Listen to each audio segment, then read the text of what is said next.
अगर आप कोशिश कर रहे हैं रोज़ की हेल्थी ईटिंग करें, आप अच्छा खाना खाएं, सेहतमंद खाना खाएं, और फिर भी अगर आप वेट गेन कर रहे हैं या वेट लूज़ नहीं कर रहे, तो कुछ कारण हो सकते हैं जिसकी वजह से आप वेट गेन कर रहे हैं। देखिए, हेल्थी ईटिंग का मतलब ये नहीं है कि आप ओवर ईटिंग कर सकते हैं। हेल्थी ईटिंग में हेल्थी ईटिंग तो आप कर रहे हैं, पर अगर आप टोटल कैलोरीज जो आपकी रिक्वायरमेंट है, अगर आप उसके अबव जा रहे हैं, जैसे आपकी बॉडी की टोटल डेली रिक्वायरमेंट है 3000 कैलोरीज, पर अगर आप 3500 खा रहे हैं, हेल्थी ईटिंग कर रहे हैं, पर कैलोरीज अबव खा रहे हैं, तो वेट लूज नहीं होगा, क्योंकि बॉडी वो बर्न नहीं कर रही।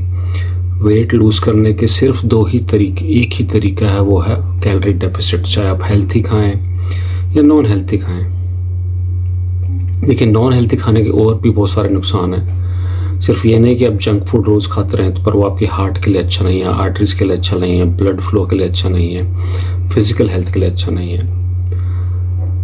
तो ये बहुत नुकसान है जंक फूड खाने का। पर हेल्थी ईटिंग से भी आप वेट गेन कर सकते हैं, क्योंकि आप डिमांड से ज़्यादा खा रहे हैं। अगर वेट लूज़ करना है तो आपको क्या तो कैलोरी डेफिसिट में आना पड़ेगा, कम खाना पड़ेगा, या बर्निंग ज़्यादा करनी पड़ेगी। दो ही तरीके हैं, या तो टोटल कैलोरी एक्सपेंडिचर को बढ़ाना है, कैलोरी एक्सपेंडिचर, या बर्निंग ज़्यादा करें तो उससे एक्सपेंडिचर बढ़ जाएगा, या फिर खाएं कम और जो कर रहे हैं उतना ही करते रहें पर खाएं कम, तो एक्सपेंडिचर ऑटोमेटिकली बढ़ गया है आपका।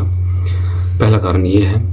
पर अगर आप उतना ही खा रहे हैं जितना चाहिए और तब भी वेट लॉस नहीं हो रहा, दूसरा कारण ये है कि बॉडी का मेटाबॉलिज्म स्लो हो गया है। तो अगर आप किसी डाइट पर लंबे समय तक हैं और बॉडी का मेटाबॉलिज्म स्लो हो गया, तो थोड़ी सी डाइट बढ़ाएं आप। एक हफ्ते, मेरी अगर पिछली एक वीडियो 2 हफ्ते पहले मैंने जो वीडियो बनाई थी कि अगर आप सैचुरेशन पॉइंट पे आ गए हैं और आपका वेट लूज होना बंद हो गया, तो कैलोरी थोड़ी बढ़ा दें। एक हफ्ते के लिए अपनी डाइट चेंज करें, बढ़ाएं खाना, फिर वापस से कैलोरी डेफिसिट में आ जाए। तो मेटाबॉलिज्म स्लो हो गया। अगर हेल्थी ईटिंग पे आपका वेट लॉस दूसरा कारण नहीं हो रहा, तो आपका मेन कारण ये है कि आप का मेटाबॉलिज्म स्लो हो गया। तो उसे फिर से आपको एक्टिवेट करना पड़ेगा ज़्यादा खा के, और फिर स्लोली वापस से आप कैलोरी डेफिसिट में आए, कम करें धीरे धीरे, एक हफ्ते के लिए खाना बढ़ा दें। तीसरा कारण, आप अच्छे से सो नहीं रहे। देखिए, अगर आप अच्छे से सो नहीं रहे तो ऑब्वियसली बॉडी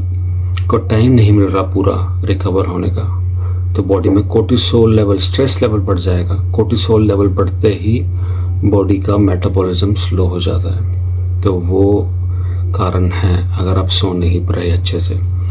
फिर चौथा कारण है कि आप पानी नहीं, हाइड्रेशन, बॉडी हाइड्रेटेड नहीं है बॉडी, और ऊपर से बॉडी वाटर को रिटेन कर रही है। पानी बॉडी रिटेन कर रही है, पानी को लूज नहीं कर रही। तो आप पानी का मात्रा बढ़ाएं, थोड़ा सोडियम की मात्रा अपनी कैलकुलेट करें फिर से। और चौथा कारण ये है कि आप स्ट्रेस्ड बहुत ज़्यादा हैं। अगर आप बहुत ज़्यादा स्ट्रेस्ड हैं तो ऑब्वियसली कोर्टिसोल लेवल बढ़ जाएगा। कोर्टिसोल के बढ़ते ही मेटाबॉलिज्म स्लो हो जाएगा और आपका वेट लॉस जर्नी स्लो हो जाएगी। तो ये कुछ कारण हैं जिसकी वजह से बॉडी में चेंजेस नहीं आ रहे वेट लूज के। पर डाइट, आपकी हेल्थी डाइट में आप हाई प्रोटीन ही रखेंगे, लो कार्ब्स रखेंगे, गुड अमाउंट ऑफ ग्रीन्स रखेंगे, स्टार्ची फूड कम रखेंगे, यही हेल्थी फूड है। पर हेल्थी फूड का मतलब ये नहीं कि आपका वेट गेन नहीं होगा। वेट गेन के लिए, वेट लूज के लिए आपको कैलोरी डेफिसिट में आना पड़ेगा और कुछ और बदलाव करने पड़ेंगे जो आपने अभी सुने। धन्यवाद।